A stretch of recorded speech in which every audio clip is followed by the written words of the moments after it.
Yesterday, I did a podcast with my grad student Juan, which you all should listen to, and it was a lot of fun. So I thought I'd do another one today. This one's a little bit more, we're not going to interview anyone, but I want to show you a really cool way to look at data. So let me first share my screen here. And I apologize for those of you listening on Spotify, this will have a lot of audio content. So bear with me and but feel free to check out the YouTube channel to actually watch what we're doing. So what I'm going to do is just go to our website. So this is my group website, FitzLab. It's at sites.google.com, and we will include a link. So what I want to show you today, there's a lot to this, but this platform called QuBlitz, which I originally built as a really easy way to simulate the dynamics of a driven two-level system, which is effectively what a qubit is. So we'll go into the details of that at some later time. There's a bunch of other features on this website that you can link through the website, or you can go ahead and just directly access QuBlitz. It's a Streamlit application, which is really nice. Building out a lot of other useful things. So we have a paper that at some point I'll get my grad student Alex after we get this paper published to talk about. But essentially, we're going to put essential stuff on here. The nice thing is it's super interactive, so we can play with these sliders. It automatically runs different kinds of code and will render plots for you. So it's a really nice way to sort of gain intuition for these things.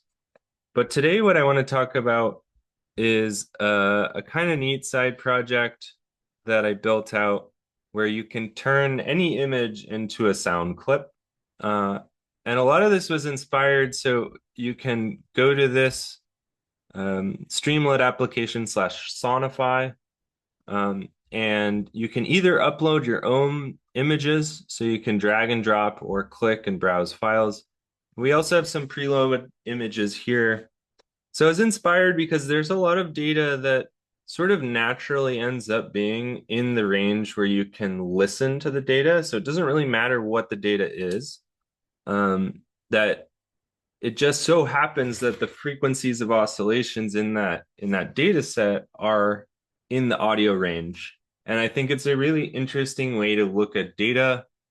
I'm also a musician, so it's kind of a fun way you can principal sample any image. And full disclosure, I actually used a version of this to make our theme music. So that theme music, it's sort of this bell sound. What I was doing there is actually generating sound from our data. It's also what I'm showing as my virtual background. So we have these rich data sets from, again, another project I'll talk about in a later episode that I'm really excited about. And we have all this structure in the data, and sometimes it's really nice to actually just kind of listen to the data. It helps you get a different feel for what's going on. Now, from a scientific perspective, the benefit, we still want to do sort of normal analysis to this data, but I think it's kind of a fun way to sort of interact with data, but it's also a cool way to learn about how you can frequency modulate information. So everyone knows about FM and AM radio. So FM radio, the F means frequency, the M means modulation. So essentially what you're doing is you have some carrier signal and you're modulating, meaning changing its frequency. AM radio is amplitude modulation. So you take a specific frequency and you modulate the amplitude of that.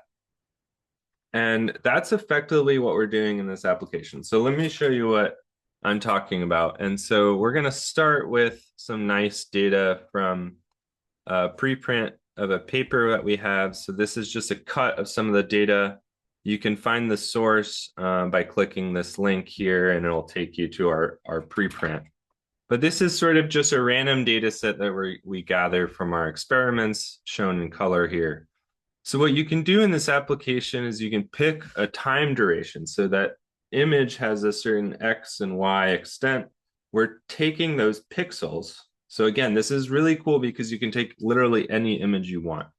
We'll take those pixels, convert them to grayscale like we're doing here. And then we're looking at horizontal cuts that you can randomly select or you can hard code. Cool thing is you can hover over this. So let's say I wanted to go to row 600. I would click that in. It renders, right? So now we're taking a nice cut through this data. I specify how long I want this cut to be. And the cool thing here is the modulation frequency. So this is where this amplitude modulation comes in. So let's first listen to it where I'm doing no modulation. So now I have this original image. I take those pixel values, I convert them to grayscale, which basically says how bright and dark it is. So this is the cut through that data. And we see these nice oscillations that sort of decay as a function of time. Now, the modulated version of that in this case is nothing.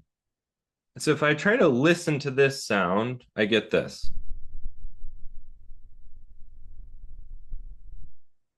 Now there's some structure there, but the main problem is all these oscillations are too low frequency. It's hard for our ear to hear that.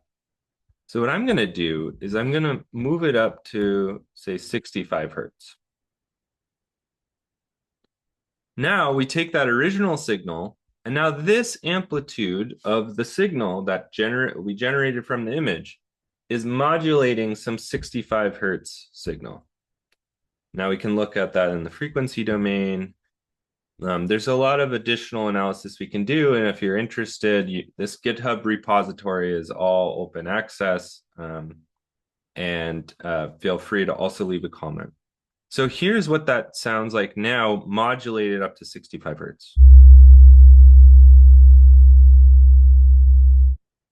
So I'm going to play it one more time because there's a lot of subtle, in the actual data, we have these nice oscillations. Again, I apologize for the Spotify folks, but this is a very audio version. Actually, it's kind of fun to think about, like, what can you hear out of the data, and then maybe go back and watch the YouTube and see what I'm showing in these plots to figure out what's going on. So here it is again. And you can hear kind of that beating sound. Now, let's say we went up to, say, 85 hertz. Now the pitch will shift, but a lot of the structure of that data is the same.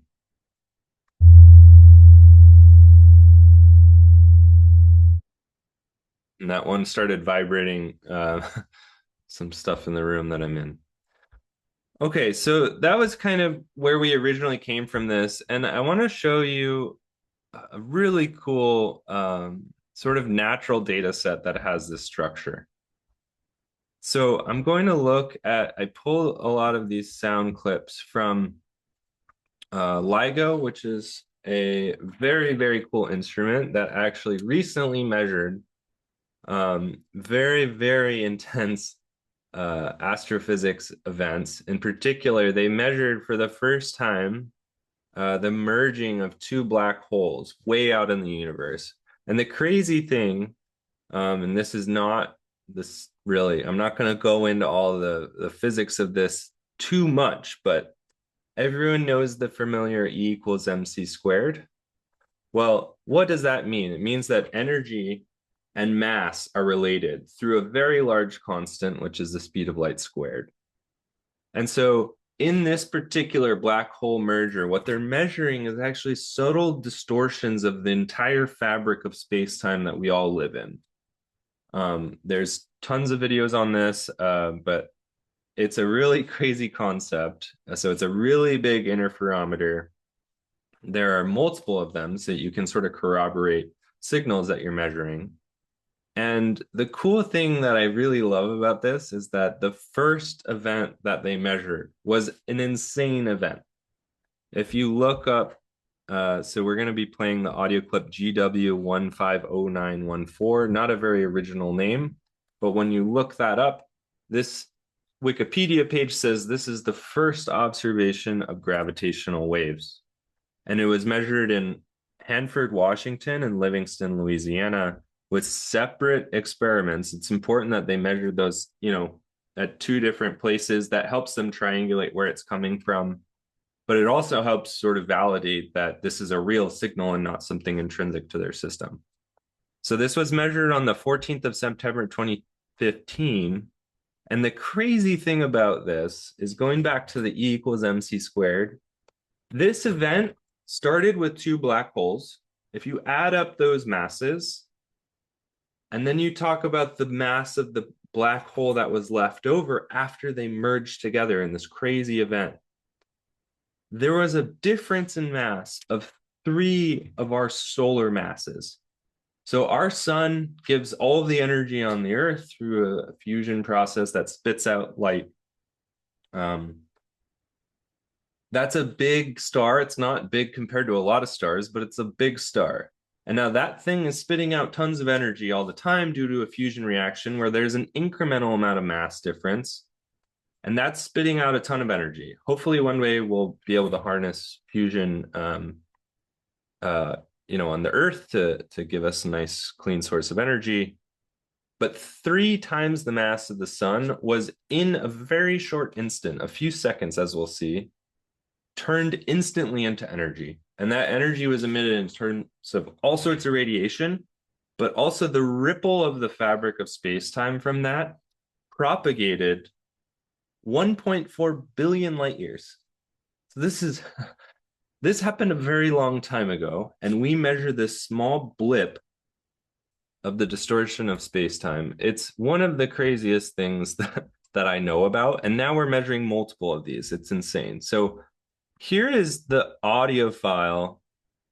They've modified things a little bit. As you'll see, they always kind of tweak various frequencies, but here's the clip.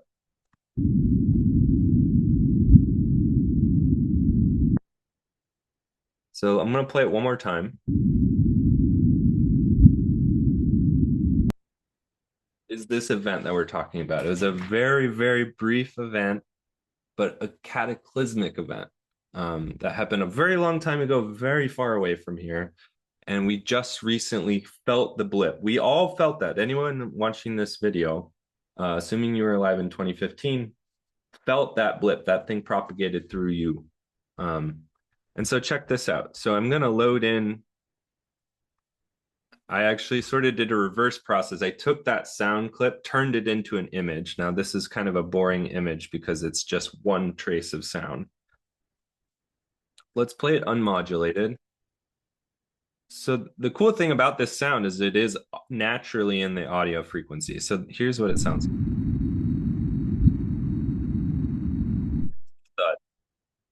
Now there's some subtle differences. I think the conversion of that sound to the image and back there added a little bit of non-idealities, but it captures the same feel. As you'll see on the website, they do a bunch of processing to the data. Like for instance, well, here it is naturally shifted up 400 hertz. Has a different feel to it. It sounds a little bit more alien. So let's try to do the same thing. So here's the raw again.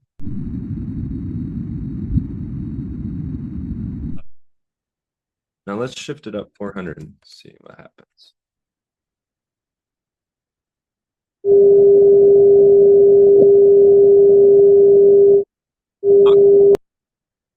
Again, there's some non-idealities here. I think it would be fun to play with. Here's another kind of fun one. One of my colleagues was telling me about this sound called a bloop. And I have a little link to the source. This was measured in the ocean. So they have all these microphones around the ocean in 1997. A lot of people were speculating that this was some weird big underwater creature and all this stuff. And there are many conspiracy theories. The modern understanding is that this was actually a big chunk of ice falling off into the ocean. It was very loud, obviously. It was a ton of ice. Obviously, the stuff is happening more and more now with climate change. And so anyway, it's called a bloop because the natural sound, let's load it in and go to 0 hertz. So again, this is sort of the raw data. And let's go ahead and play that.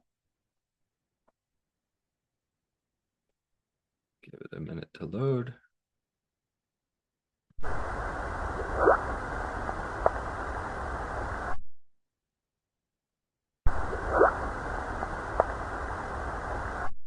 Another little click at the end. I'm not sure what that's about. So let's shift it up by, say, 65 hertz. Listen to it. Now, the cool thing, I think, from a scientific perspective, I sort of built this tool mostly to have fun, but it also teaches you about this frequency modulation stuff. So, a lot of what we do in the lab is we deal with microwave frequency signals, and to manipulate our qubits in superconducting qubit labs, what we do is we have pulses that drive a qubit at its resonance frequency, which could be like 3 to 5 gigahertz, and we modulate that signal. So we amplitude modulate that underlying carrier signal to make our gates. And that's a lot of what QuBlitz is about, but this is kind of a fun way to do it. So moving back, so this is now the bloop shifted up 65 hertz.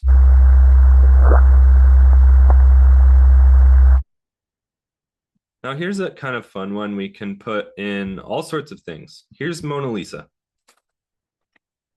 I was trying to think of what the most kind of classic painting we could do. So this is Leonardo da Vinci's Mona Lisa, pulled from Wikipedia. We'll, I guess, stick with the 65 hertz. And the classic thing about Mona Lisa is her smile. And that's at row 374 in terms of pixels. So here we go. We're going to go down right across your mouth. You can see the actual signal. There's a lot more structure because you can see the cracks in the paint and that sort of thing, but this is her smile, this little bloop here. Now this is a cut through Mona Lisa's smile at 65 hertz of sort of an underlying frequency. Here we go.